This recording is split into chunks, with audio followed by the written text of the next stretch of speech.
السلام علیکم دوستو، آج میں آپ کے سامنے حاضر ہوا ہوں ایک نئی ویڈیو کے ساتھ۔ ویڈیو سے پہلے میرے چینل کو ضرور سبسکرائب کر لیں تاکہ ایسی مزید ویڈیو آپ تک پہنچتی رہے۔ فرینڈز، آج میں آپ کے ساتھ حضرت علی رضی اللہ تعالیٰ عنہ کے اقوال جو آپ نے عبرت کے بارے میں فرمائے شیئر کروں گا۔ ویڈیو پسند آئے تو لائک اور شیئر لازمی کیجیے گا۔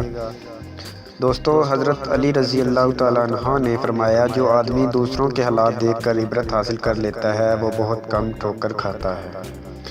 دوستو، حضرت علی رضی اللہ تعالیٰ عنہ نے فرمایا، جس آدمی میں عقل ہوتی ہے وہ اکثر واقعات دیکھ کر عبرت پاتا ہے، اور جو آدمی نادان ہوتا ہے وہ بار بار ٹھوکریں کھاتا ہے۔ دوستو، حضرت علی رضی اللہ تعالیٰ عنہ نے فرمایا، جو آدمی واقعات عالم کو عبرت کی نگاہ سے دیکھتا ہے، اللہ تعالیٰ اسے اصلاح حال کی توفیق عطا فرماتا ہے۔ دوستو، حضرت علی رضی اللہ تعالیٰ عنہ نے فرمایا، بے شک لوگوں کا چلے جانا پچھلوں کے لیے عبرت کا سبق ہے۔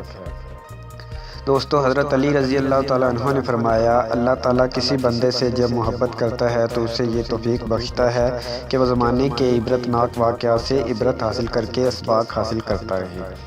دوستو، حضرت علی رضی اللہ تعالیٰ عنہ نے فرمایا، جس کو عبرت پانے کا خیال نہیں اسے عبرت یابی سے کوئی تعلق نہیں۔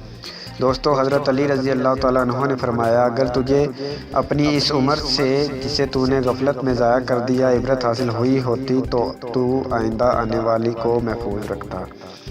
دوستو، حضرت علی رضی اللہ تعالیٰ عنہ نے فرمایا، جس آدمی میں علم اور حکمت موجود ہوتے ہیں وہ زمانے کے حالات سے عبرت حاصل کر لیتا ہے۔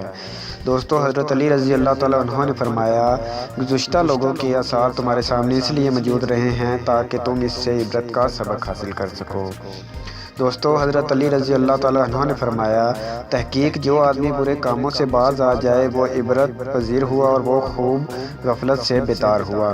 حضرت علی رضی اللہ تعالیٰ عنہ نے فرمایا، اللہ تعالیٰ اس آدمی پر رحم کرے جو آثار قدرت میں فکر کرتا اور اس سے عبرت پذیر ہوتا ہوا سلسلہ کائنات کو عبرت کی نگاہ سے دیکھتا اور بصیرت حاصل کرتا ہو۔ دوستو، اسی کے ساتھ میرے چینل کو ضرور سبسکرائب کر لیں تاکہ ایسی مزید ویڈیو آپ تک پہنچ سکے۔ شکریہ، اور ویڈیو کو شیئر ضرور کیجیے گا۔